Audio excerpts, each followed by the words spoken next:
UCLA could be one of the kind of teams I think you could look at, and Steve Alford's done a fantastic job. They play extraordinary defense. He's done a terrific job changing the culture of that program. But they could be a feast or famine team that this team got really hot in the Pac-12. People did not think this team was going to be as good in that conference. When you have Arizona, Oregon yesterday, by the way, I have that team going to the Elite Eight. If they play like that, that team could go to the Final Four. The Pac-12, underrated conference. UCLA playing really well.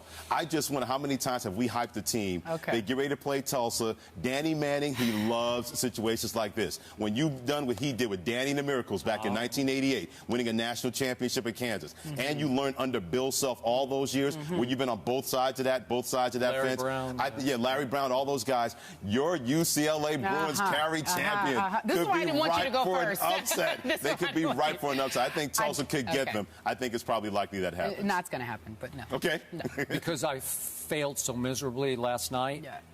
I am going with the safest upset pick on the board. It shouldn't even qualify for an upset, but it does because it's a 9 over an 8. Oklahoma State is actually favored by 3 over Gonzaga, and they should be favored by 8 over Gonzaga, in my humble opinion. So this is a mortal lock. This is a cinch. This is a take it to the bank, because there is no way that Marcus Smart and Markel Brown lose to John Stockton's 5'11" son, David. You know, like David and Goliath? I don't know. They're supposed to be Goliath, you know, like they're the 8 seed. But I'm sorry.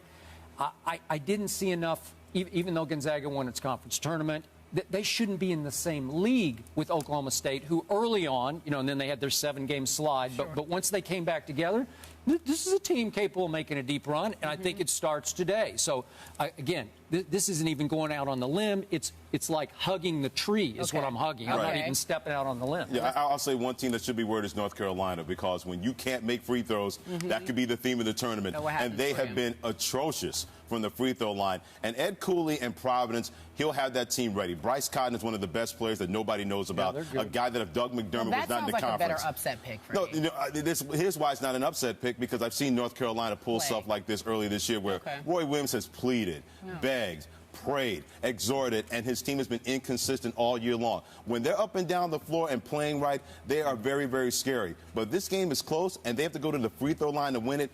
I'll take my chances that Bryce Cotton and Providence, those guys will win that ball game over North Carolina. If it's an up and down game early, North Carolina run away and hide. No, wait, no ifs. Are you taking it? Yeah. No, I'm taking North Carolina. I think the talent is way too much. I don't think Providence, not a deep team, won't be able to stay with them. If the game is close, under 5 minutes, within 3 points, take Providence, because they'll win that game at the free throw line. North Carolina will not win the game at the free throw line. I got UCLA and North Carolina. Thank you very much. Thank you.